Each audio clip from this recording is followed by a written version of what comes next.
much, Jerome and Emma. Thank you all. It's so nice to be in person again on a very beautiful day in Newcastle.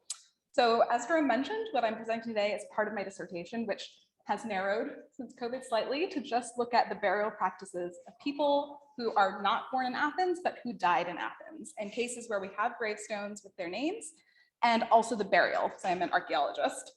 And I came to this project not just as an archaeologist, but because my own life has been profoundly impacted by migration. So my family comes from both Japan and Mexico. I was born and raised in Los Angeles, and I lived here in this country for a decade of my life. So on that note, I want to begin not in classical Athens, but in modern Los Angeles. Oops. How do I make it advance?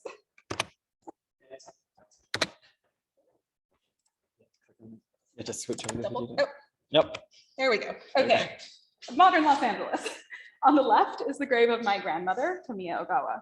She was born to Japanese parents in Hawaii, raised in Japan, migrated to the United States.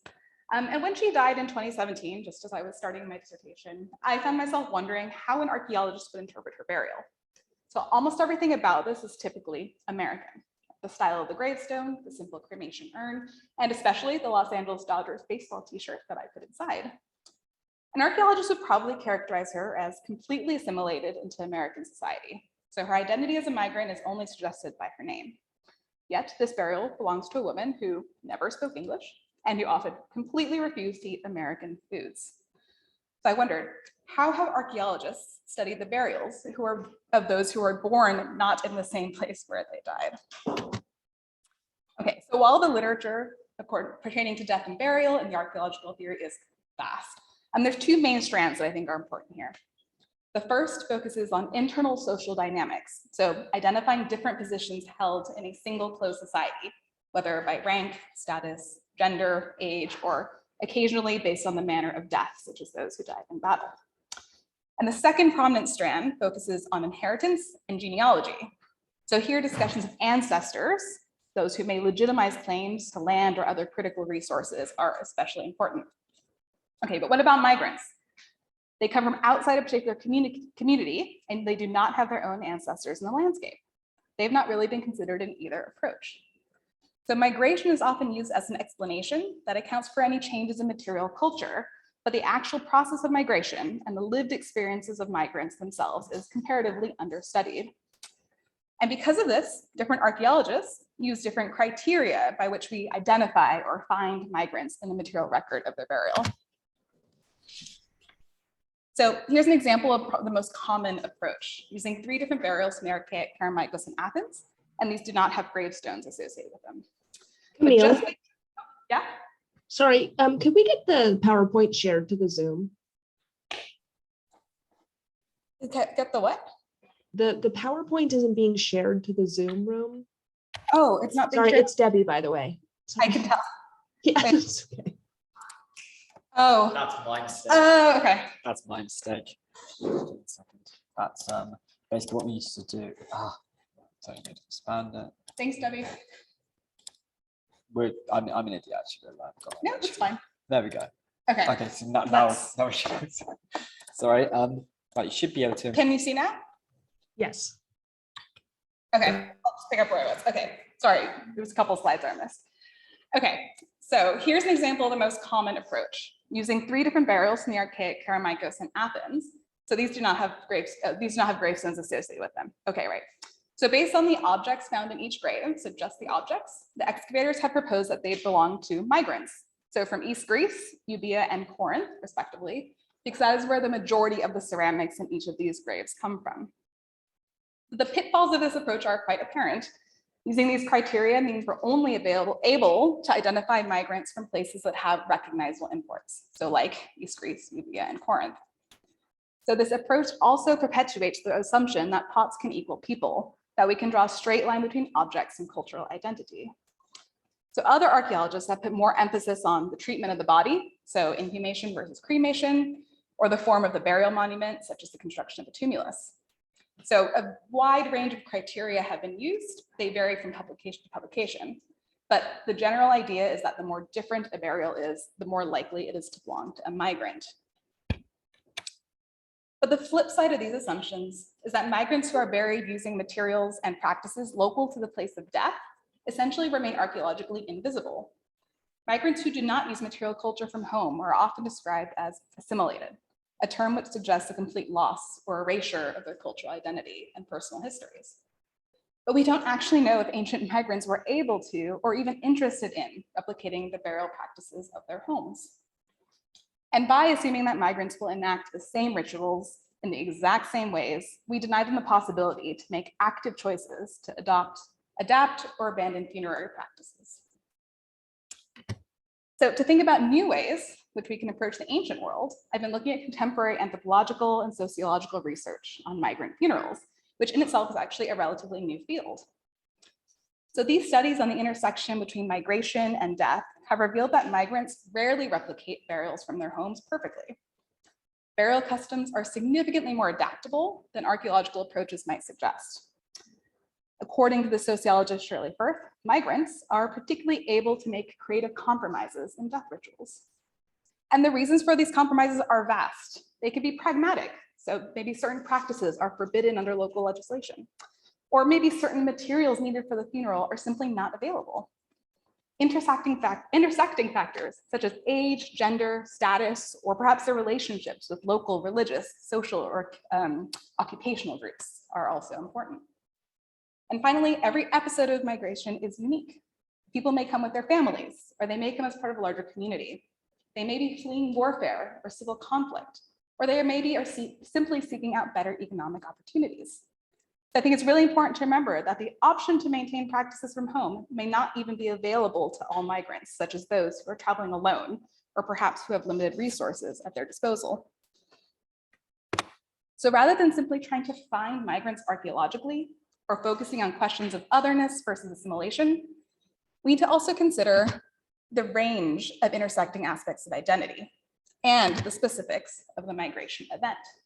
I think in order to do that, we need to consider every step of the funeral, so not just the grave goods and their provenance, as deliberate actions taken by migrants as they negotiated these two transitions, from life to death, and from migrant as one permanently bound to their land. So with all this in mind, I want to bring us finally to classical Athens. So here we have this very rich corpus of inscribed and or decorated gravestones. And because these gravestones were almost all produced in Athens, using local Athenian materials, and because migrants often use very similar gravestones to citizens, migrants who use these monuments have been characterized as assimilated into Athenian society. But very little attention has actually been paid to the burials that these once marked. And I was shocked when I realized that there are gravestones which belong to migrants that were found associated with burials, including two of these on the right. So studies of migrants in classical Athens, as many of you know, have largely focused on the legal status of medics, those non-citizen foreign residents of Athens. However, not a single one of these classical gravestones actually contains the word medic. Instead, these people are identifying themselves by their place of origin. So here, Gortyn on Crete, Herakleia Pontica in the Black Sea, and the island of Lesbos. So my project as a whole looks at 8 different case studies where a gravestone naming the deceased as a migrant can be connected to actual burials. I've compiled data from about 1,100 graves around Athens as a baseline to ask, are these migrants buried like others in Athens? I've also looked at the places the migrants have come from to ask, are they buried like others at home? So finally, a case study. I want to walk us through an example where we can try to ask some of these questions.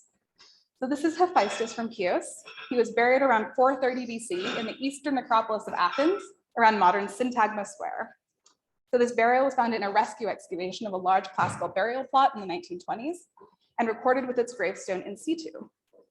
So Hephaestus's body was first cremated, and then his remains were placed in this red figure pelage and covered with a lead sheet. And finally, the symbol stele was placed above it.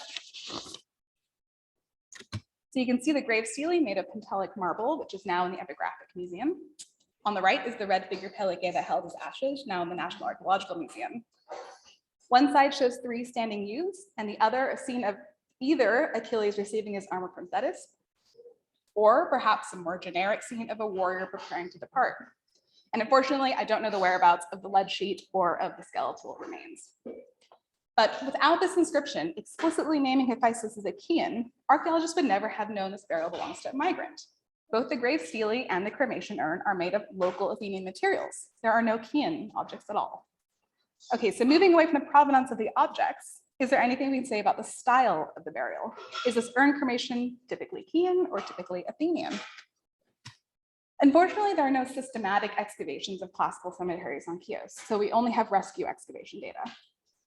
Yet, the firmly datable 5th century burials I found on Chios are all these inhumations in terracotta sarcophagi, a bit like this decorated example on the left from Klazomenai, but the examples from Chios in the black and white are all plain. So secondary cremations in an urn are known in Chios, but only securely attested earlier and later, so in the 7th and 3rd centuries BC. So as far as we can tell from the excavation data, and of course this may change with time, the form of his burial is not something he clearly brought with him from Chios. But what is remarkable about his case is that this form of burial is also extremely rare in late 5th century BC Athens. The vast majority of adults in Athens at this time were either inhumed, usually in simple trenches, so that's in blue, cremated on a pyre in green, so that's left on the spot after they were cremated. So I've only really found about 20 examples maximum of these secondary cremations in a ceramic urn, where the ashes are placed inside another container, so that's in orange. This makes up only about 4% of all the published adult burials in my data set so far.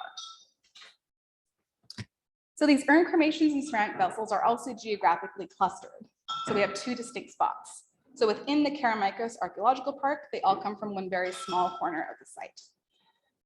The other examples we have come from the eastern part of the city. So you can see the blue showing where the city wall would have been, and all these yellow borders are different rescue excavation plots, which I've been able to show you thanks to the Mapping Ancient Athens project, which has been fantastic. And I've indicated all the other urn cremations in orange. So they either come from the same plot where Hephaestus was buried or those really close nearby.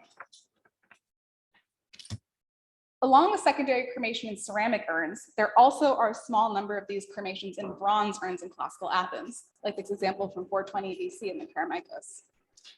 These bronze cremation urns have received a lot more attention than their ceramic counterparts, partially because, as I've discovered, most of the ceramic urns are not fully published. However, thus far, it appears that the ceramic versions follow a similar chronological pattern to the bronze ones. So here I'm showing this chart made by Martin Guggisberg to get a sense of the sort of chronological distribution of these, though again, this is only bronze examples. Thus far, I've noticed that most of the 5th century urns tend to appear later towards the end of the century, but this is something I'm currently working on tracking down in Athens. So secondary cremations were popular, you can see in the late 8th century, shown in blue, where these are often connected with Homeric or heroic ideology in which elites and other aristocratic groups took part. And the absence of these elaborate burials, like secondary cremations in the classical period, with their aristocratic associations, has been connected to either sumptuary legislation that put limits on funerary expenditure, or perhaps a rising concern with egalitarian ideology that goes hand in hand with democracy. But the reappearance of these in the 5th century, and particularly later in the 5th century, as shown in green, has been attributed to a number of factors. So either the resistance of aristocratic families to democratic norms, or nostalgia for the past, or an increasing interest in displaying social hierarchy through these heroic burials. So I think it's difficult to come to firm conclusions about what the ancient meanings of these cremation burials were without more data. I think it's notable that Hephaestus, the Chian, was part of this small group of people in 5th century Athens, which deliberately chose to enact this rare form of burial, possibly connected with an idea of the past, and often in specific geographic parts of the city. And one more note on secondary cremation.